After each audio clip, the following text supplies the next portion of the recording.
que ele era como professor, dentro da sala de aula? O pessoal achava ele bravíssimo, uma fera.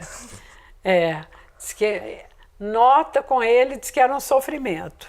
Eu tenho amigas que foram alunas dele, diz que era um terror para dar nota. Ele era bravo, assim, enérgico. E qual área do direito que ele lecionava? Direito civil. Direito civil. Vamos falar agora do Instituto dos Cegos. Por que ele decidiu criar o Instituto? Olha, do Instituto dos Cegos eu sei pouca coisa. Mas ele participou, eu me lembro, assim, eu era muito menina nessa época, eu não me lembro muito bem do Instituto dos Cegos. Mas eu sei que ele teve uma dedicação importante lá.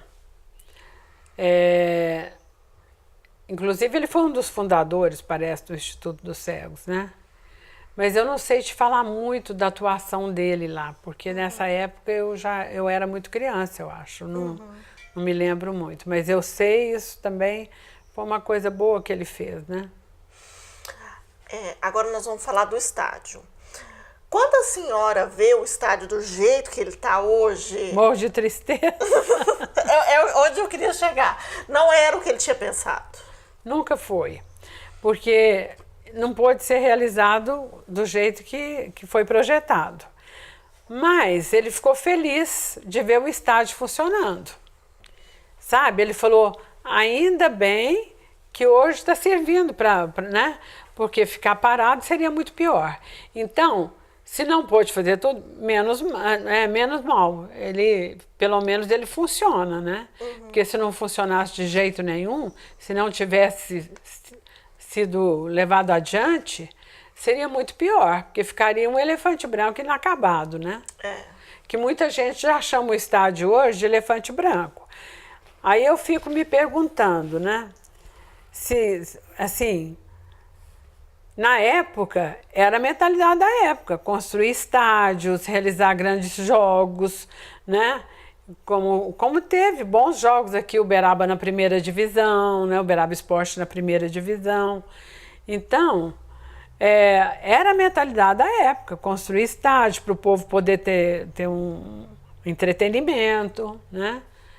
Mas eu acho que também... Falta vontade política para dinamizar, porque o estádio ele hoje não é só usado para futebol, né? O estádio hoje ele pode ser utilizado para N coisas, né? Então, eu não sei, eu acho que depois de Uberaba, Uberlândia lançou o Parque do Sabiá, foi depois do Uberabão, depois, e tá lá, né? E grandes eventos são realizados lá. Então, para a gente terminar, qual que é a lição que seu pai te deixou? De otimismo, uma lição muito grande de otimismo, porque meu pai foi um homem otimista. E ele nunca, pelos reveses que ele passou, que foram muitos, ele nunca se deixou abater, sabe? Eu nunca ouvi meu pai lamentar do que aconteceu. Eu ouvi ele lamentar de não ter feito alguma coisa, do que ele deixou de fazer, mas não do que ele passou. Porque também eu acho que ele pensava o seguinte, que todo mundo, né? Todo empreendedor ele está sujeito a revés, só não corre risco quem não faz nada, né? Quem não empreende nada. Então, a maior lição que ele me deixou foi de otimismo. Talvez na área do estádio, Walter Barbosa.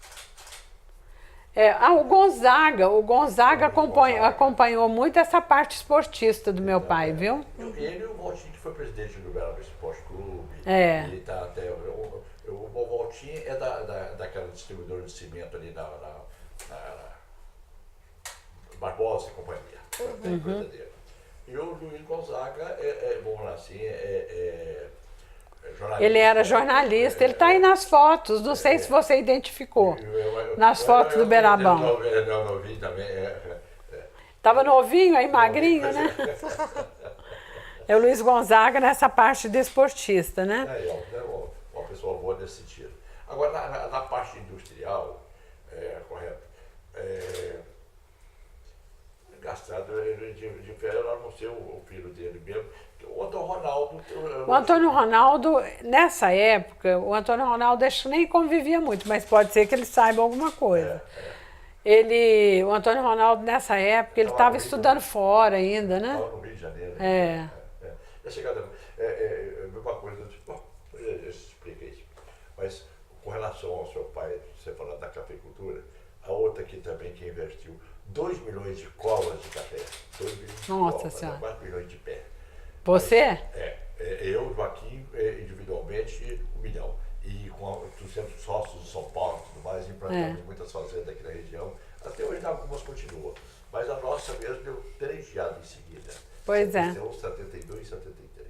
3 anos em seguida. Arrasamos. E meu pai, assim, ele tinha espírito empreendedor, mas ele não tinha essa... Ele não era fazendeiro, assim, não era. A minha mãe não. Minha mãe, pelo lado dela, ela foi a grande incentivadora para ele comprar essa fazenda. Porque a mamãe, o pai dela era fazendeiro, né? E ela foi criada com esse espírito rural.